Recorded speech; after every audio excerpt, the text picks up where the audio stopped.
Imagine you were in this room. We're in Independence Hall in Philadelphia, Pennsylvania, the very place where the Constitution was done and the Declaration of Independence. I'm Rick Green, America's Constitution coach, here with Mark Meckler. And Mark, if you had been in this room when it happened, when the Constitution was created, and George Mason stands up at the very end to say, hey guys, wait a minute, we messed up, we got a real problem here, what would you do?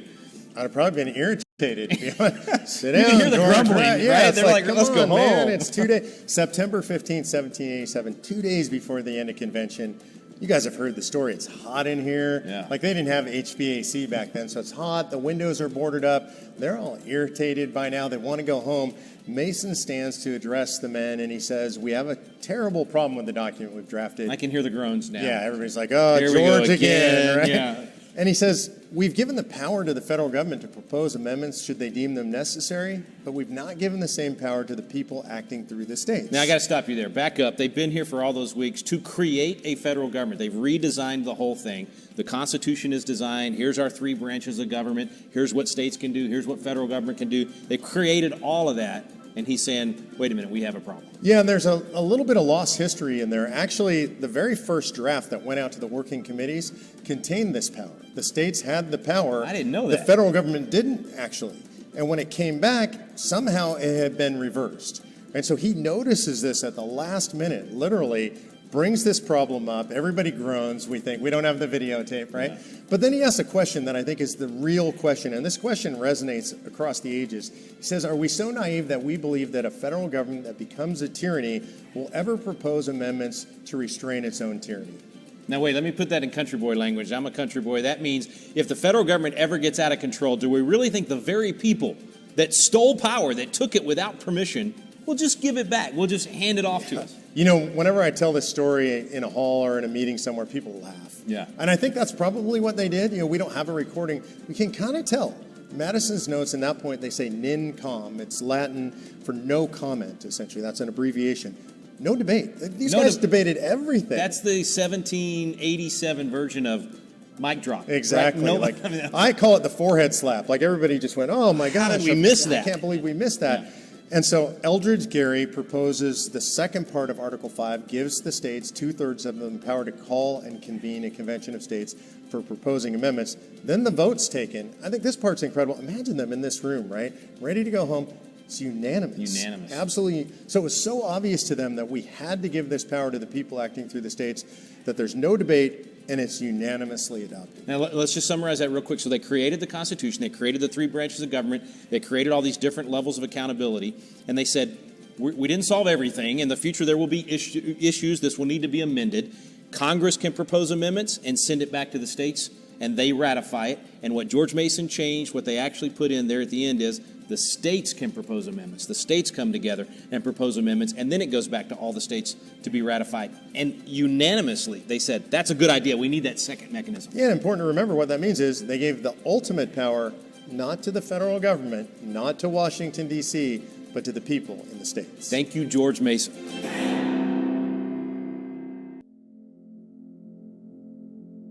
The United States Constitution was written to form a more perfect union that would enable checks and balances to prevent a bloody revolution from being a necessary measure to abolish tyranny. Excellent though it was, Colonel George Mason feared the national government might one day end in a tyrannical aristocracy. The rights of the people needed to be secured against potential corruption at the national level. One of the solutions the framers decided upon can be found in Article 5, which gives state legislators the authority to call a convention that bypasses federal legislators to amend the Constitution. That gives we the people the opportunity to make some long overdue structural adjustments. Maybe term limits would be a good place to start. Here's how the process works. Citizens request their state legislators to pass a bill called an application, with operative language identical in each state. These legislators of the states then pass the application. Generally, only a simple majority is needed. Congress shall, by law, call a convention of the states as soon as it receives applications from 2/3 of the state legislatures. That's 34 states. Delegates chosen by the state legislatures attend the convention. Each state only gets one vote at the convention, but they can send as many delegates to represent the state as they so choose. Amendments are proposed, debated, and voted upon at the convention. Finally, ratification takes place in the states. Each amendment must be ratified by 3/4 of the states in order to become part of the U.S. Constitution. But what about a runaway convention? Let's get a reality check. Like constitutional law scholar Robert G. Nadelson says, there are far more political and legal constraints on a runaway convention than on a runaway Congress. The convention delegates, also called commissioners, are bound to the will of their state legislatures.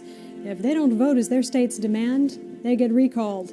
You might even get sent to prison. Furthermore, a full 3/4 of the state legislatures, we're talking 38 state legislatures, must ratify each and every amendment in order for it to become part of the U.S. Constitution.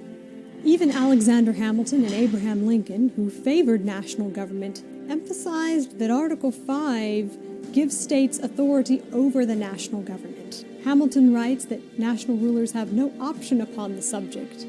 The words of Article 5 are peremptory. The Congress shall call a convention. And Lincoln says the convention mode seems preferable in that it allows amendments to originate with the people themselves.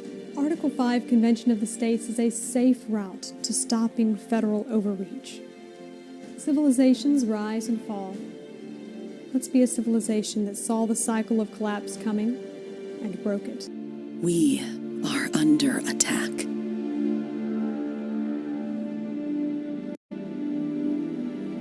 People are dying.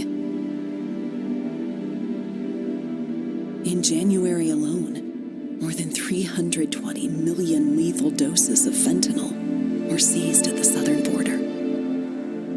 Every 7 minutes, somebody dies on U.S. soil from fentanyl poisoning. Last year, deaths recorded by the U.S. Border Patrol were the highest they've ever been. These appalling and sickening statistics are happening to us right now.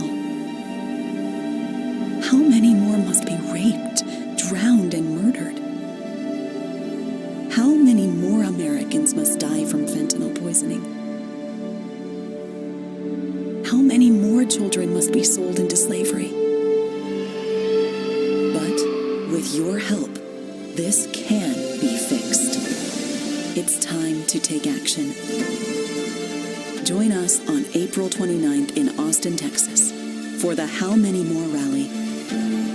It's time to fight back. It's time to save lives. It's time to fix this.